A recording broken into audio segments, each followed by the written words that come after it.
The video first.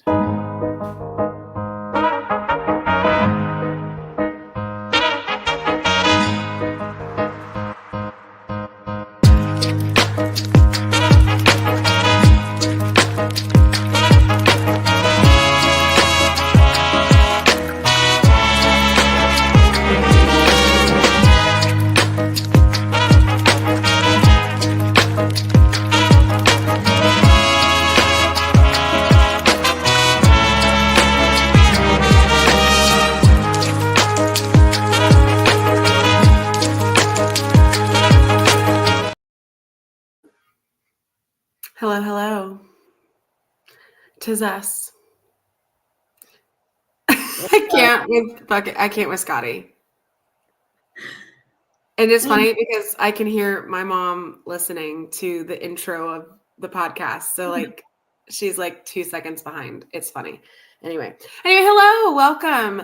Happy Friday to everyone that is watching this live and that will watch it later.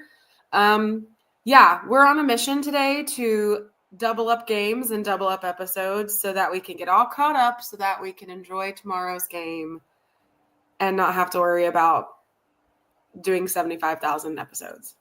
Yeah, we got all caught up and then I got the flu. Yay. I know. Well, I got the flu and then you got the flu. It was like, it's just been a calamity of just everything rolled into one. I feel like the past few weeks, like you were not feeling well, but then you started feeling better. And then I started not feeling well. And then now I'm better. But I'm still like coughing every once in a while, but like I'm better. Yeah. It's just been wild. I feel like the beginning of this year has just been weird. I don't know if it's been weird for you, but it's just been weird for me. Like, I feel like I'm missing everything at work. I feel like I'm late every day, even though I know I'm not. Like I have nothing to be there specifically at a specific time. But I feel like I'm getting there late. I feel like I'm so behind.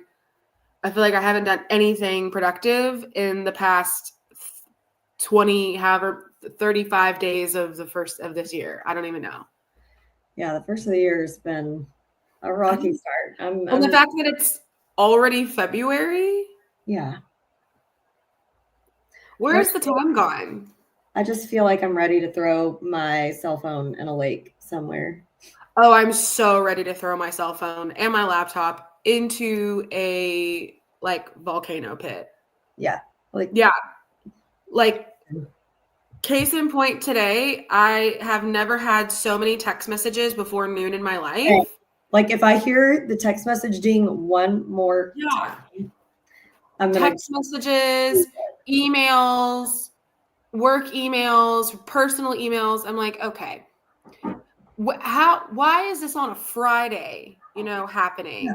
Fridays are supposed to be like chill. Normally. Anyway, I'm just like, okay. Sorry, this is a cough I still can't get rid of. Well, that's fair. I was coughing on the way home too. Almost choked myself. Here we are. But anyway, you didn't log on to hear us talk about our ailments and our crazy lives. I mean, maybe a little bit. Maybe it makes you feel better. Who knows? But we are here to talk about 2 different games now, and then we'll take a little bit of a pause, and then at 3:30ish we'll pop back on and do the last 2 games. That way we'll be caught up. Okay. So this episode and a win on both episodes. Exactly, which I guess that balances us out. Obviously, I'd prefer them all to be W's, as Jacqueline would as well, but here we are. That's just not the way that life is going at this point. So we'll go over Northwestern and East Texas A&M in this episode, and then in the next episode, like I said, we'll do the most recent 2 games. So we're going to get through these in a relatively quick manner. Okay, so ready to start off? Ready to go. All right. Okay. Game 1 of Ep1 of Catch Up. Saturday, January 25th, we played Northwestern at home.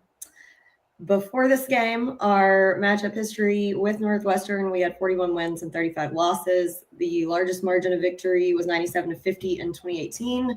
Smallest margin of victory was 1.6463 in 2013. For this game, our starters, we had Keon, Matt, Nana, CC, Jelani. We did lose 57-54. The attendance was 1,999. Oh, literally in there. Yeah, another extremely close game. So like this game was really, really, really frustrating just in general, just because like A, it was super close, and B, like I feel like we were so evenly matched in this game that like our current at that time 1-8 in the Southland just and they're 6-3 in the Southland, I feel like we were both on the very much the same level. And it was just literally at the end of the day, as per always, who had the most points at the end of the game, and they just so happened to edge us out by 3 points. Yeah. It was such a close game that it could have gone either way. It wasn't like we were extremely outmatched and they were just 20 times better than us, and that's why they won. Like it was a very evenly matched game. Could have gone either way.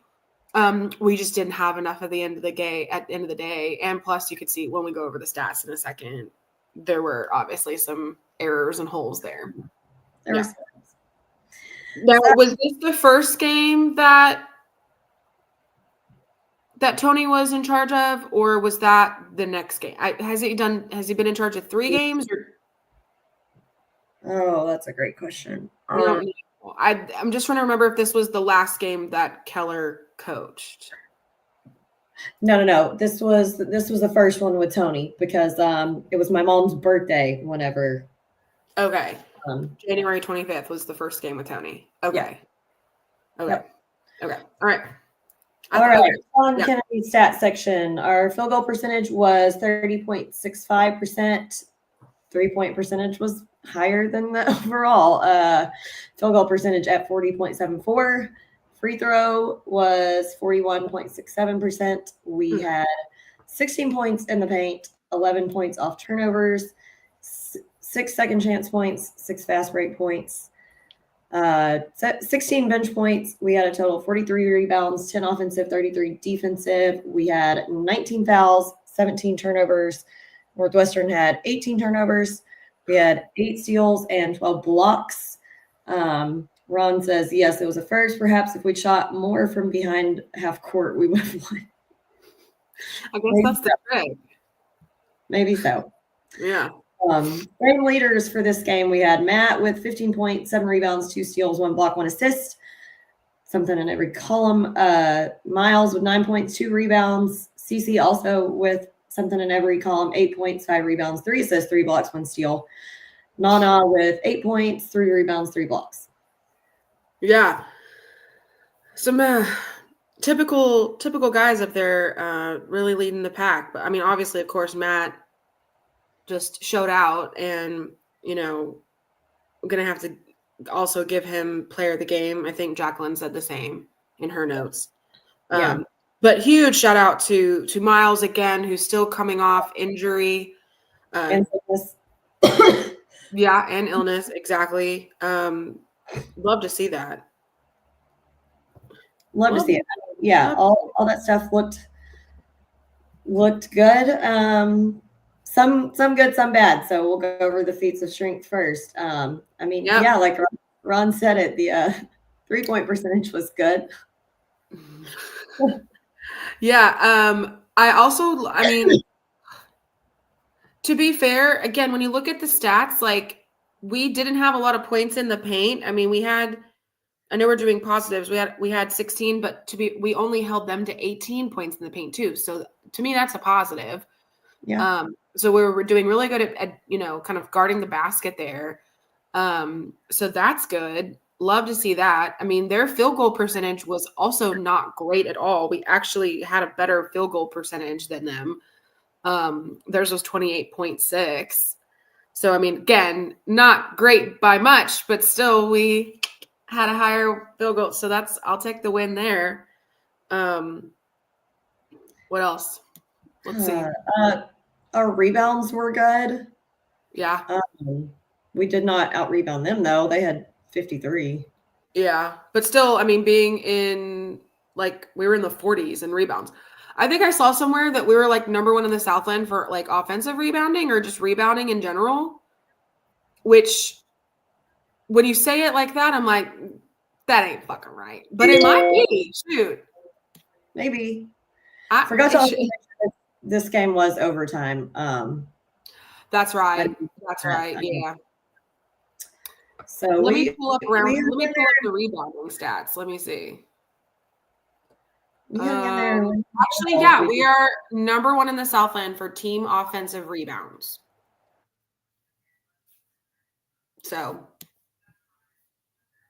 sorry, I'm gonna try to mute myself every time I have to hack along up over here. But no, you're good. Yeah. But yeah, I just looked up those stats. I think that's really interesting. I mean, I know that we feel like we've been struggling really, really, we have been struggling all season in the conference, but I mean, it's not like we're last in every single statistic. I mean, I'm looking through the statistics right now, like combined team rebounds were number 2 in the league. I mean, combined opponent rebounds were number 7 out of 12. Team defensive rebounds were number 6 out of 12. So, I mean, that's great. Yeah. Now, that's in rebounding. I'm not going to say that to be fair, opponent field goal percentage, I don't know if that's a good stat or a bad stat. That's like how much we allow our opponents to. All right. Well, technically, we're tied at the top with McNeese. So on opponent field goal percentage. Yeah. Oh, that's not a good stat to be at the. No, I know that's what I'm saying. Like, yeah, we're at the top, but so is McNeese. Like, we're tied. Yeah. So, I mean, and they're like the top of the league, so I don't feel as bad. Just throwing that out there. Anyway. Yeah. 12 blocks. A lot of blocks in one game. Happy with that. No, that is true. I was going to say something about having 12 blocks. And honestly, again, yeah, I mean, obviously we had one less turnover than them, but again, like, I'll take one less than one more. Yeah, pretty evenly matched. I know it's exactly. That's what I'm saying from the beginning. Like, this game, we were evenly matched. Like, the current at that moment statistics and standings of the Southland Conference, us being 1-8 and there being, what were they, 6-3? Yeah, 6-3 in the Southland. It again, like, we were very much evenly matched. This game could have went either way. It was just at the end of the day, they made 3 more points than we did. And if we would have made a few more free throws or a few more field goals, this would have been a totally different game. Yep. And I feel like that's just been the story of the season. It has. It's like we were just missed the mark. Like, there's only been one game in the conference so far that we actually just got our ass handed to us, Yeah. Which is, again, fair. But every other game has been within 10 points or less. It's been within reach pretty much every game. Exactly. So I think, just got to get some, cylinders firing here. And then maybe this might be a different second half of the season here. Who knows? Okay. Continue. What else we got? I think time to move to the grievances. Okay, just checking. All right, ready? No, you're good. The tradition of Festivus begins with the airing of grievances. I got a lot of problems with you people. Now, you're going to hear about it. You. That field goal percentage is the field goal and the free throw percentage are just abysmal.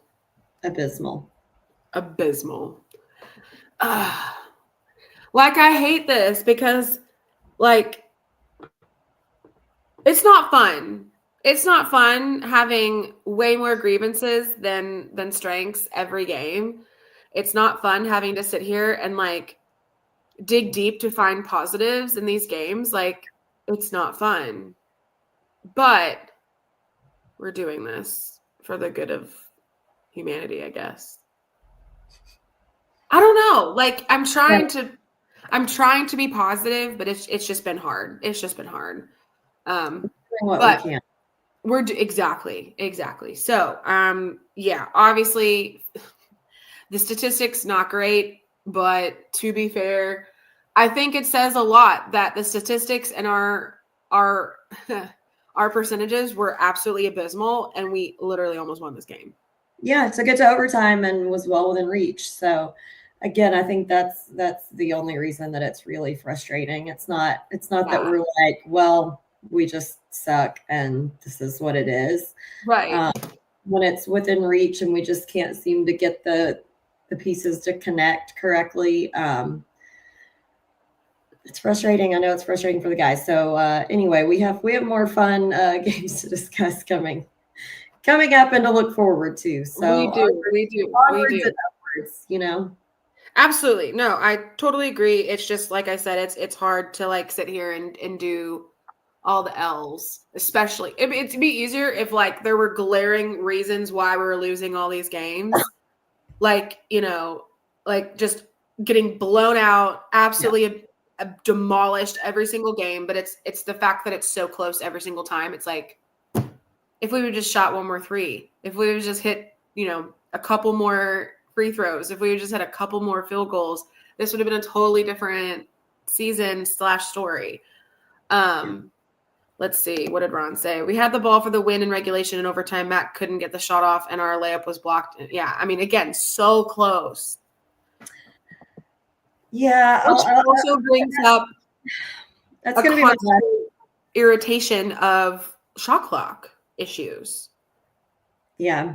I'll say my last grievance for this game because that's really all it comes down to. We just can throw it in the ocean, as Rob likes to say. But literally, the missed layup at the end is probably my biggest grievance because those refs were not going to give us a call the whole game. We knew that. That's clear. And when you know what you're getting from the officials, you cannot continue it's the definition of insanity to continue to do the same thing and expect a different result. And when you've taken it into the lane for probably the 12th time and possibly gotten fouled, not disputing that, but they're not calling it. They haven't called it. They're not going to call it. And that's our last attempt to win this game. What are you doing? Why?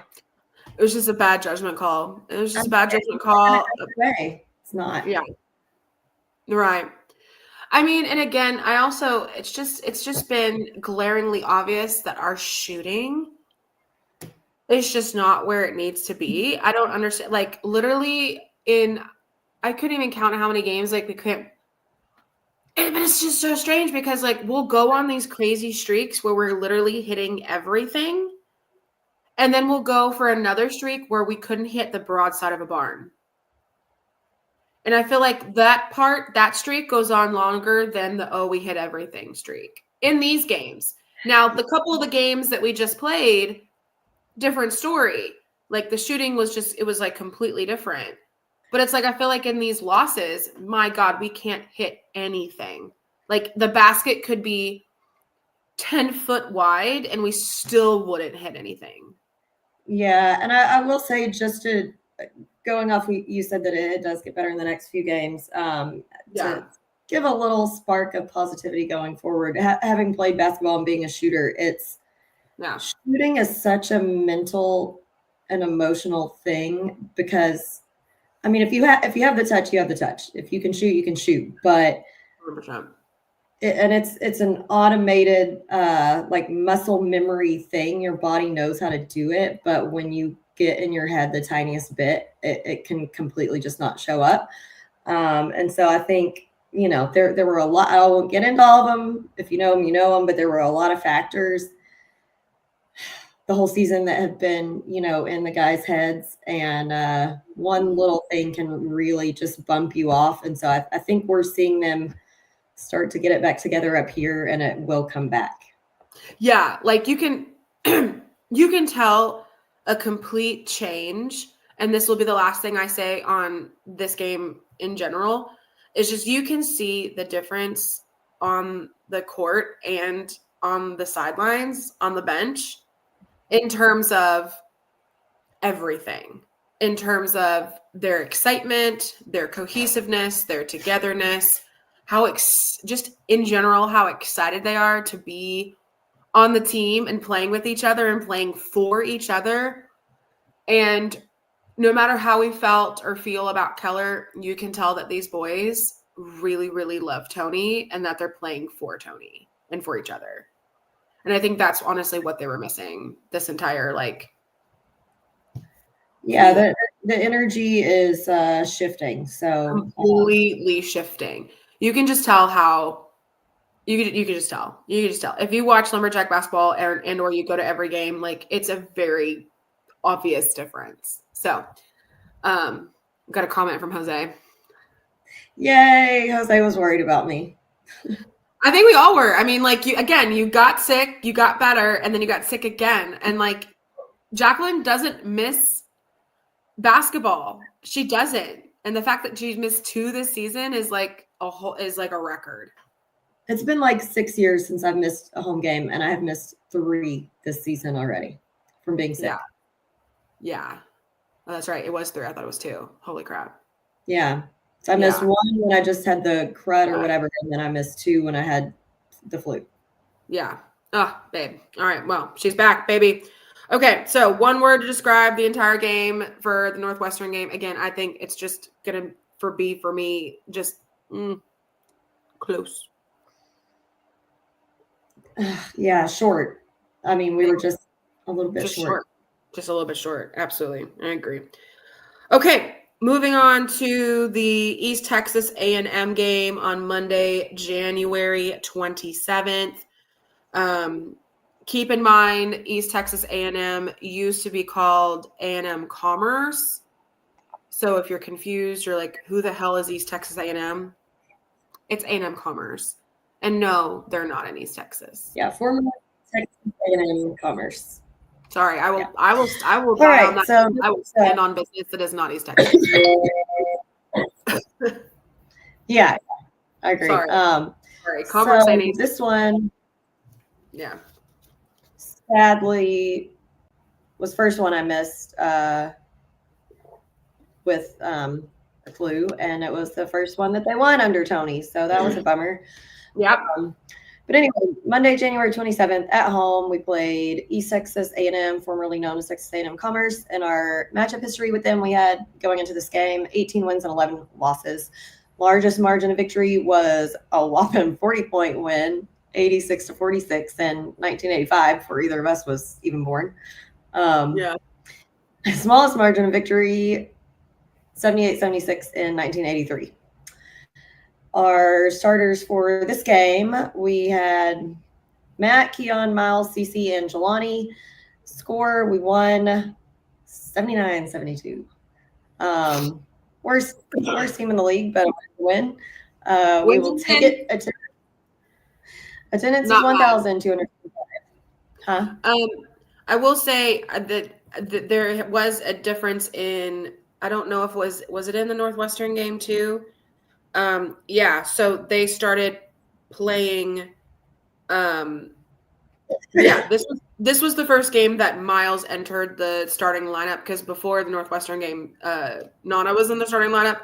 So that is one difference, is I believe Miles has been in the starting lineup since this game versus East Texas A&M. So I believe. So I have to double check it, but I'm pretty sure.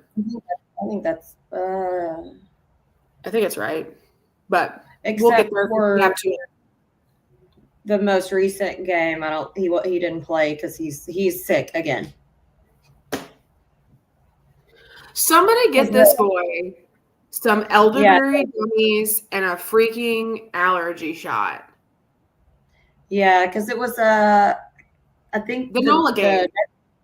The next game that we're gonna do, I think the Lamar game. I was watching from home because I was sick, and Rob said on the pregame that he may not play many minutes because he was having flu-like symptoms the day before. So I texted his mom, and she was like, yeah, I don't know. He's been sick so much lately. He's never like this. And then when we played in New Orleans, Rob said on the pregame that he wasn't going to be suited up at all because he was sick. And so I texted her again, and she said that he had traveled with them but wasn't going to be able to play. So, yeah, he's like down with flu-like stuff again. I was like, I feel his pain, but I know I feel his pain too. I hate it worse for him than me because at least like whatever, I work from home. It's not like I'm missing anything too catastrophic, but like he has games he wants to play. Yeah, and I feel like every time we turn around, like again, we love Miles so much, we love his family, but like I feel like every time we turn around, this boy is sick. And she said he's never sick like this. I don't know. It's something about this year because, I mean, I don't ever get the flu either, but I also haven't got my flu shot yet. And my mom almost killed me whenever I told her that. So that's on me, but here we are. To be fair, I didn't get it either. So, but still, like, but again, also on the flip side, everybody I know has been sick. Everyone. At work, I've had multiple faculty call in sick. I've had students who are sick. Like it's insanity how rampant the flu is this season. Yeah, it's just PSA.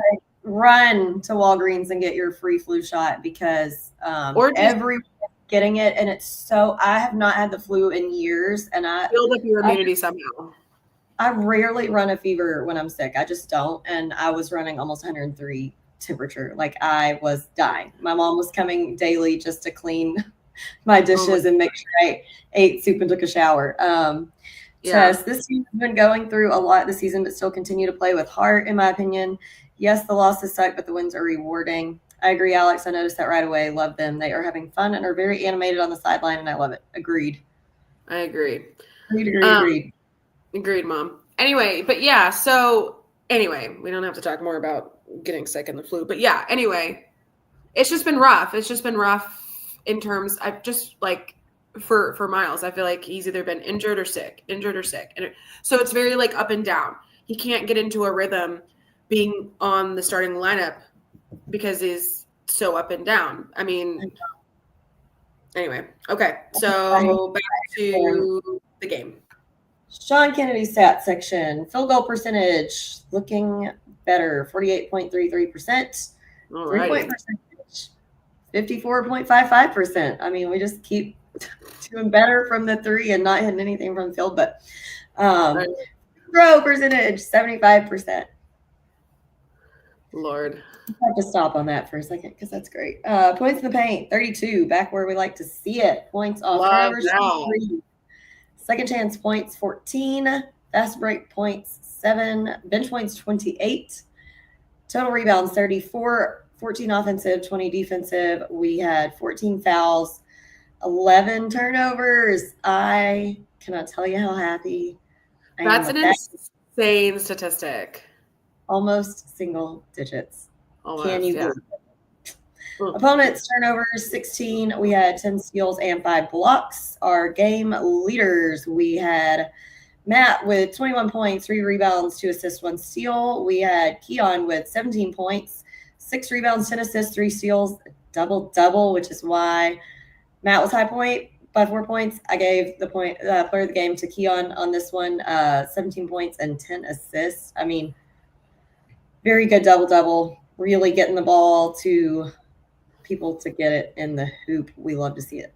I agree. I mean, doing exactly what point guard should be doing. I agree, Keon for player of the game, but also special honorary mentions to our 2 other players in double digits. You had Nana with 12 points, 7 rebounds. He also had a block in there. That's awesome. And then also Keith Lamar with 11 points, had 1 rebound and 1 steal, but look at him go. 2 assists as well. Keith's gonna have some good stats in the coming up games. Keith has been contributing, and as we were told he would, and he just needed freaking minutes. I've been saying all season he needed more minutes, and he gets thrown into the starting lineup. Spoiler alert! And shocking off. Oh my god. So also, so Matt Heyman, I'm going to start off with him. He was 5 from 7 from the 3-point line. This boy was on fire. He sure was. And Matt, I mean, we love him, and he knows that when he is off on threes, he is off. But when he is on, it is all or nothing with that dude on three pointers. Yeah. But I feel like that's so typical though for just everybody else on the team. Like when they're on, it's lights out. But like if they are off, any of them, like nobody's hitting anything. Nothing.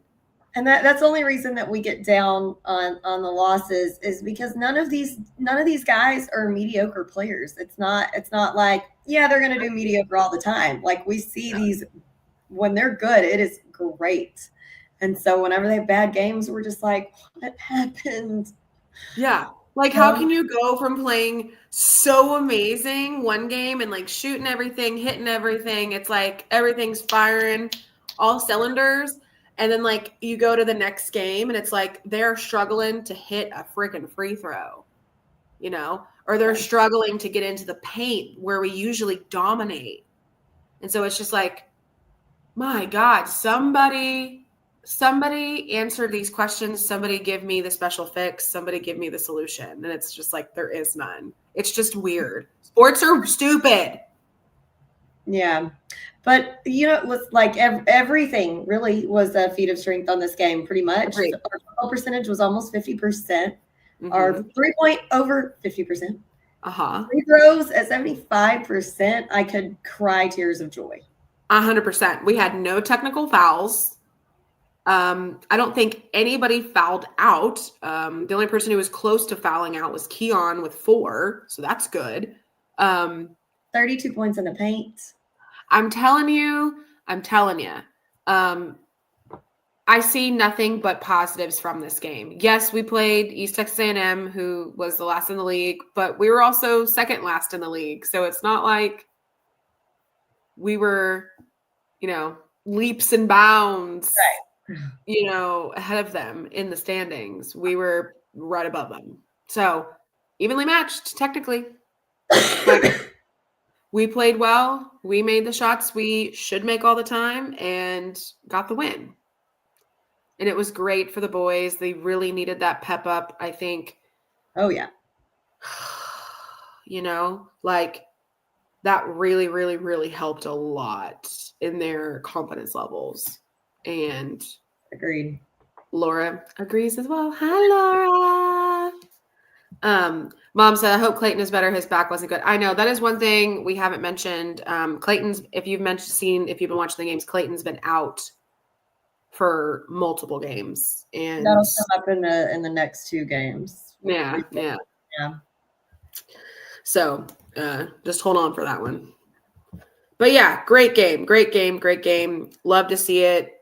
I'm not going to have very many grievances, but we'll just go ahead and move on to that anyway. Do you have any more strengths before we move on? No. Okay, just making sure. I didn't want to cut you off. Okay. The tradition of Festivus begins with the airing of grievances. I got a lot of problems with you people. Now, you're going to hear about it. You. All right, you. Yeah, Purple Hearts, Laura. Yeah, love to see it. Glad to have you on. Okay, grievances. I'm going to give none for this game. How about that? I'm shocked. And I think my only grievance was that I didn't have you with me. Yes, that's my grievance, that I had to watch this one at home. And I felt really bad because not that the guys probably pay any attention to us if we're there or not, but I hated missing this one because, you know, it's been a struggle for them recently. And you want to be there. I want to be there so that they know we're supporting, even if they don't come over and talk afterwards. Right. If they don't have to, we don't expect them to. Right. But, you know, it was and I was saying this when I was texting with Miles's mom about him being sick. You know, after the start to the season we've had, and then Keller leaving, and then losing the first game with Tony, I really did not want to miss this game and then feel like anybody's bailing on them. But right, that was Actually, I totally agree with you. That was really why I was so upset that I missed the game I missed when I was sick, because it was like one of the first games. And I was like, I don't want them to think that we're giving up on them, because Right. that couldn't be further from the case. Like, I'm digging my feet in even harder now. But I still want them to think that when they look up and it's like, oh, where's our girl? Again, not like they're sitting there thinking, oh, where's Alex and Jax? They probably could care 0% less. Maybe, I don't know. Maybe But they if do. they notice, we don't want them to think that we're just Right. failing. So if you don't see us in there, it's not because we're giving up on you. It's because we're literally getting our ass kicked by germs. And we don't want to spread them to you. So you should be thanking us. If I miss a home game, I've either just totaled my car or I'm running 103 fever. Yeah. Those two things. Yeah. So, But we did have obviously our basketball bestie, an all around good guy. Jackson has been there. So if I wasn't there, Jackson was in my seat. If Jacqueline wasn't there, Jackson was in her seat, and he's been helping with the cheering, especially the game that I returned for. I could not yell to save my life. Like, I had no strength at all to yell or cheer. And I was like, Jackson, you're going to have to take over for me. And then, of course, Mom came down and sat behind us too on both the games that either one of us weren't there. And so she also helped a lot with the cheering. So yes, thank you, Mom. Laura has a question. Can you speak to guarding corners? I feel like it's an ongoing problem. Yeah. Yeah, and guarding the baseline. I feel like I yell that every game because we try to trap in the baseline corner, and then we just let them have the whole baseline. And I'm like, well, yeah, might as well just let them in every single time. Yeah, no, guarding the corners, I 100%, Laura, has been an ongoing problem. I feel like it honestly is attributing a lot to the just type of defense we run. And it just, if we're playing, man, sometimes that isn't a big issue. But if, I don't know. I feel like, honestly, I've been happy to see them running some zone. Right. And so I feel like if they're doing zone, I don't know, maybe it's a less issue, bigger. It's really hard to see because they've been changing back and forth. And I'm like, obviously it's going to depend on who they're playing. Yeah, it all depends on the offense. Yeah. And so I don't know, like there are some games where it's a big problem and it's just really hard for them to guard the corners or the baseline. But then there's been some other games recently that they've done that a lot better. And so again, I feel like honestly, it's just the crapshoot on what type of offense the other team is playing.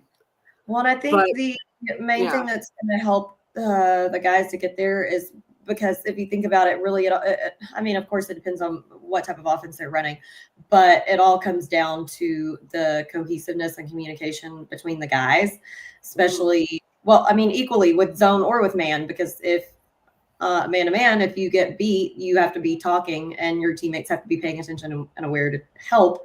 But on zone, you have to be communicating if you're covering your area. So I think that'll continue to improve, hopefully. Yeah, no, I agree. And I 100% agree. Communication is critical in this sport specifically. First of all, like you guys are all on the court together. There's no reason why you shouldn't be talking to each other. And also to help with, things like, screens and things like that. So, yep. That is my biggest, Alex knows that's one of my biggest pet peeves, is not talking on screens. Not talking on screens. Yeah. Best playing and always being the smallest player on the team. If I got hit with a screen and nobody gave me a heads up, we were going to have words about that because you got your eyes, you can see it coming and I can't. And if you don't tell me and I get knocked down by some girl that's a lot bigger than me, I'm going to be pissed off at you. Right. Yeah. So it's hard. I've never played basketball competitively. I've just been watching it for so long. So I'm glad Jacqueline has that like player point of view.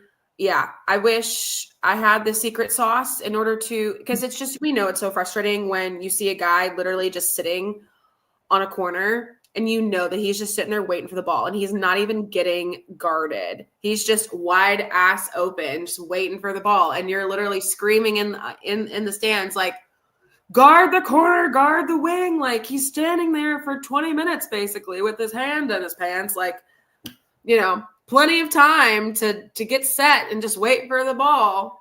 Yeah, and the so we know it's super frustrating. Baseline 3 is a sweet spot. That was my was my shot. It's a delightfully wonderful shot to have wide open. So yeah, I also agree. Ron just makes a good comment here. We seem to pass up the mid-range jumper when it's available. It's becoming a lost art. You know, I agree on that. There were so many instances in the last home game that the other team, and I know we're not on that game yet, and we'll talk about it when we get there. I just want to give you a preview of it, but like every opportunity they had for a mid-range jumper, they took it and it went in. And majority of them went in, if not all of them. But I mean, if we weren't hitting a 3 or trying to go inside, it just, you know, that we weren't trying anything else. There was no mid-range jumper opportunity, like not opportunities, but there was just no attempt. Yeah. It's like there were so many opportunities for those shots. They just weren't. They're not taking them. They're like, no. We're either going 3 or in the paint or that's it. There's no other option. It's like, no, there's other options, hon. Yeah. There's a lot of open court there. There's a lot of things we can do. But it's almost just like, we're going to take 3s or we're going to shoot. We're going to go on the inside and try to, you know, shove it down their throat in the paint. It's like, come on. Very frustrating on that one. Yeah. So I get that one, Ron, 100%. Yeah. If we have any grievances, I feel like that's it. Yeah. Okay. Cool. So one word to describe this game, I'm going to say Tony. It's Tony's first win. W. We got to win. W. Yeah. Tony is his first dub. However you want to do it. Yeah. A dub all around. So love to see it. Okay. So that's it for these 2 games. We're going to take a quick break to kind of update our notes and regroup before the second episode. So we'll be back in 30-ish minutes in order to get that rolling. But yeah, so thank you all for tuning in. Come back and join us in, like I said, another 30 or so minutes. Oh, wait, hold on. We had one more question. Another one. Who is your fave in point guard position right now? Like on the team or just in general throughout the college basketball? I'm assuming on the team. So we got Keenan. We got Keon. There's a lot of Ks. Yeah, we do have a lot of K names this season. Yeah. Keon, Keenan. Yeah. Technically, Matt's first name as well. Very excited to see Keenan get more minutes because I do think he's going to be a great asset. You know, he's young, he's fresh, he's a freshman. Right. He just needs more minutes. I have been super happy with Keon, except for the Northwestern game when he continued to try to drive it in. But, you know, maybe some of that wasn't his decision. Maybe he was being told to do that. I don't know. That's my only grievance with him. I was waiting to see if you were going to make that at all. Yeah, and it wasn't because he wasn't getting fouled. I'm well aware he was getting fouled. My point is they were not calling it. So if you know that, I mean, we could have one less turnover on a drive that we knew good and well we weren't going to get the foul call on, could have won us that game. That's my only grievance. I was wondering if you're going to bring that up. And then we passed over it, and I was like, she didn't mention not one thing about her grievances with Keon. Oh, I said it. I just didn't expand. Because I usually don't do that, but no. Laura, Keenan is fab. Love that energy. No, agree. And again, the fact that he is a freshman, he is still so young, which we know for a fact that just because you're a freshman doesn't mean that you're, any less able to play and or start. but you just have less experience on the court in a D1 matchup. And so, I mean, you just, when you're your freshman, your sophomore, you just need minutes to gain that energy, to get the experience under your belt and feel more comfortable, especially at the point guard position. Well, yeah, and just get more time with your new teammates, the players you haven't played with. So no matter what level of ability and athleticism you bring in, you haven't played with these players before, and especially at the point guard, you got to be familiar with those guys and know all of their strengths and weaknesses and 100%. It's the toughest position to play. It really is.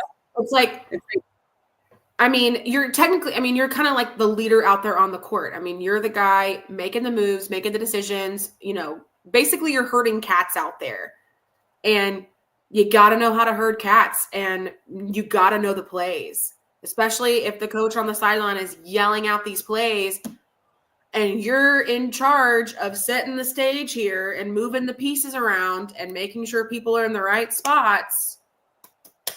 And if they're not, and you have to recognize that, whatever player on the floor doesn't know what's going on. So now you got to change tactic and do something else. So bear in mind, it's the hardest position to play. So it's going to be the easiest position to have a grievance with because it's the hardest to play. So you can take that with a grain of salt. 100%. Yeah, exactly. But yeah, so hopefully that answers your question. But anyway, yeah, so we're going to, like I said, we're going to take a quick break. We're going to come back in about 30 minutes and do the last two games that will then get us caught up to tomorrow's home game. And then that way we will be all set to go, and we'll be able to go and watch the Lumberjacks take on Texas A&M Corpus Christi.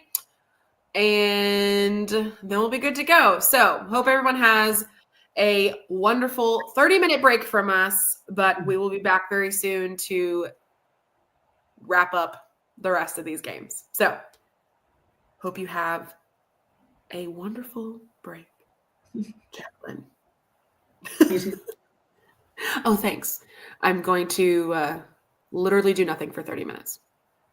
I'm just kidding. I'm going to look back to painting on my little nightstand back there. Doing that, and then we're going to update our notes and come right back. Okay. So I don't even know I feel like I should do the sign off, but it'll be kind of weird. All right. So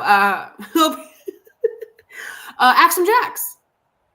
With Alex and Jax coming back to you.